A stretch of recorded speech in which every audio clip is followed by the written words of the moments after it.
नमस्कार मेरे प्यारे दोस्तों, आप सभी का स्वागत है मेरे YouTube चैनल हॉर्टिकल्चर इंसाइक्लोपीडिया में।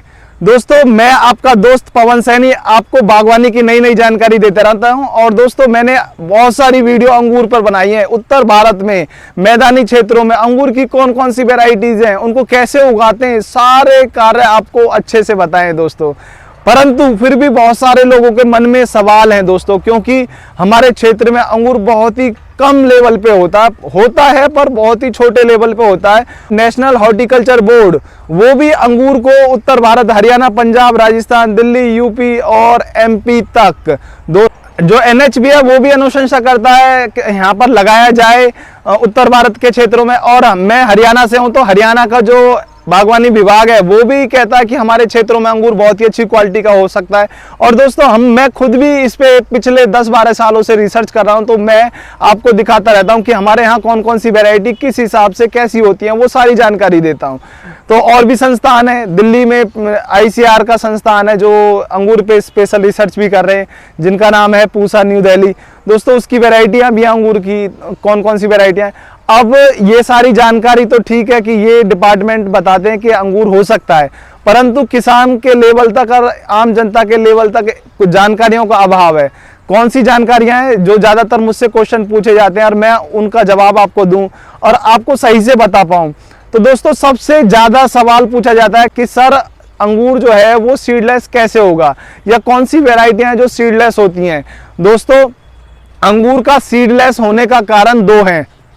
एक है उसका जो नेचर है वो सीडलेस हो, और दूसरा यह है कि आपने हार्मोन का उपयोग कैसे किया गया है। अब दोस्तों, मैं आपको बताऊं, अंगूर वैसे तो एक टेबल पर्पज के तौर पे खाया जाता है, एक होता है जूस एंड वाइन के तौर पे, ज़्यादातर यही चलते हैं।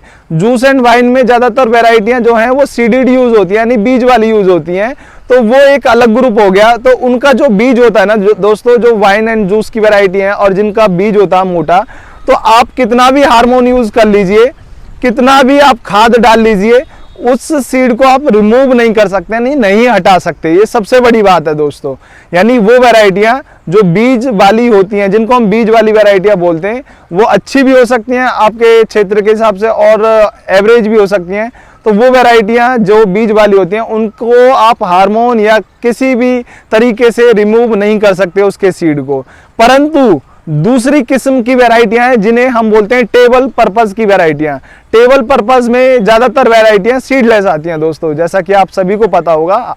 हमारे क्षेत्र में जो भारत है वहां पर सीडलेस वेराइटियों का ज़्यादा प्रचलन है, और इस क्षेत्र में प्रचलन के कारण जो सीडलेस वेराइटियां उनका उगाने से प्रॉफिट है वो भी अच्छा होता है। अब दोस्तों, सीडलेस की जो वेराइटी है ना, तो हम उनको उगाते हैं तब अगर आप नेचुरली उगाएं तो जितनी भी वेराइटी है सीडलेस की, उनमें क्या है कि सीड बनता है, परंतु वो सीड होता है दोस्तों खोखला, यानी सॉफ्ट सीड होता है। अगर आप उसे पकने के बाद भी अंगूर को अगर बीज को ऐसे दबाएं उंगलियों के बीच में, तो बीज दब के बिल्कुल पिस जाएगा, हाथों से ही, उंगलियों से पिस जाएगा। वो होती है सीडलेस वेराइटियां, परंतु सीड दिखाई देगा।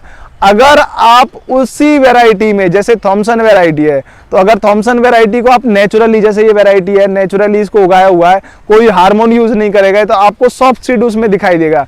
परंतु अगर आप उसमें हार्मोन यूज कर रहे हैं, हार्मोन जैसे CPPO और GA3 हार्मोन यूज कर रहे हैं, अब हर वेराइटी के हिसाब से हार्मोन की गाढ़ता जो है वो अलग अलग हो सकती है। अब हार्मोन यूज करने से क्या होता है कि जो हमारे अंगूर है, जैसा कि आप देख रहे हैं ये अंगूर है, जैसा आप देख रहे हैं ये अंगूर का गुच्छा है, तो जब सरसों का दाना होता है तब से लेकर और मटर के दाने होने तक दोस्तों क्या है कि हम GA3 हार्मोन का ट्रीटमेंट करते हैं, गुच्छों में उनको डिपिंग करते हैं। डिपिंग करने से क्या होता है कि जो अंगूर की ऊपरी लेयर है, ऊपरी लेयर ग्रोथ करने तेजी से ग्रोथ करती है, और जो सीड होता है अंदर, जिसे हम एम्ब्रियो भी बोलते हैं, भ्रूण सीड जो है होता है वो एक तरीके से भ्रूण होता है, यानी एक उसके अंदर एक जीवन है, एक पौधे का जीवन है। तो जब हम GA3 यूज करते हैं तो ऊपर की जो लेयर है सीड अंगूर की, वो तेजी से ग्रोथ करती है, जो सीड है वो वहीं पर छोटा सा रह जाता है या फिर खत्म हो जाता है, जिसे बोलते हैं सीड अबॉर्शन। सीड अबॉर्शन का मतलब है आपने सीड को खत्म कर दिया हार्मोन का इस्तेमाल करके। अब दोस्तों, ये सभी वैरायटी जो सीडलेस हैं उनमें होता है। तो दोस्तों, जितनी भी सीडलेस वैरायटी हैं उनमें हमको हार्मोन यूज करना होता है। अब हार्मोन अगर आप सही समय पे यूज ना करें, अब जैसे मैं हूं, मैं हार्मोन यूज करता हूं, परंतु सभी में यूज नहीं करता। आपको वीडियो दिखाने के लिए और अच्छी क्वालिटी के अंगूर बनाने के लिए हम हार्मोन यूज करते हैं। बहुत सारी वैरायटी, बहुत सारे गुच्छे हम पे रह जाते हैं क्योंकि लेबर से कराते हैं। हमारा अंगूर है, बाद में पकने पर भी उसमें हल्का सा सीड दिखाई देता है, जैसे फ्लेम के अंदर भी बहुत हल्का मामूली सा सीड दिखाई देता है। तो उस सीड को जब आप खाते हैं तो ना तो वो पता चलता कि सीड है कि नहीं है, और ना ही उस सीड का आपको महसूस होगा किसी भी प्रकार से। आप अगर आपको फाड़ के काट के देखेंगे तो आप उंगली से उसको दबा सकते हैं। दूसरा तरीका क्या होता है सीडलेस वैरायटियों का पता करने का, जब अंगूर पक जाए, जैसे ये अंगूर का गुच्छा है, जैसे मैं आपको बता रहा हूँ पक गया, पकने के बाद अंगूर को अगर आप धूप में सुखाएं और उसके अंदर जो सीड है वो नहीं बचेगा, बिल्कुल भी नहीं बचेगा, आपको सिर्फ दिखाई देगा कि ये सीड है, वो उग नहीं सकता, उसके अंदर ठोसपन कुछ नहीं है, तो वो सब सीडलेस वैरायटियों में। परंतु दोस्तों अब एक नई क्रांति आ रही है अंगूर में, क्योंकि समय के अनुसार और डिमांड के अनुसार एक चीज़ और आ गई है कि हम कम से कम केमिकल का उपयोग करें, कम से कम हार्मोन का उपयोग करें। तो ऐसी ऐसी वैरायटियों पे रिसर्च हो रही है, तो मार्केट में ऐसी वैरायटियां भी आने लगी हैं और इसका अल्टरनेट भी होने लगा है कि सीडेड वैरायटियों को भी पसंद किया जाने लगा। जैसे कि रेड ग्लो वैरायटी सीडेड होने के बावजूद भी 400 रुपये किलो तक आसानी से सुपर मार्केट में बिक जाती है, क्योंकि उसमें किसी भी प्रकार के हार्मोन का उपयोग नहीं करना होता दोस्तों। इस वजह से जो रेड ग्लो है वो बिक रही है मार्केट में। पता है कि इसमें कोई केमिकल यूज नहीं किया, किसी भी प्रकार का हार्मोन यूज नहीं किया, अंगूर मीठा है, सीडेड है, कोई बात नहीं चलेगा।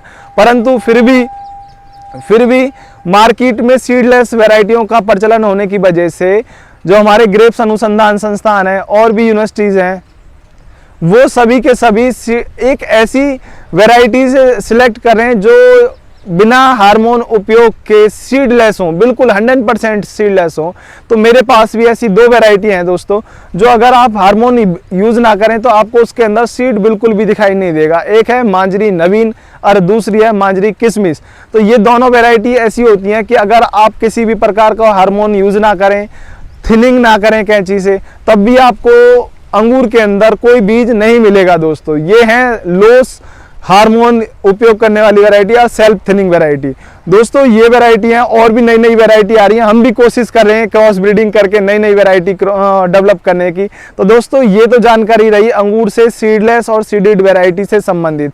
फिर भी अगर मुझ पे कुछ छूट गया तो आप कमेंट करें, आपके कमेंट को मैं लेकर, यानी आपके कमेंट को मैं देखकर उनसे संबंधित मैं क्वेश्चन का जवाब देकर वीडियो के माध्यम से जवाब देने की कोशिश करूंगा दोस्तों।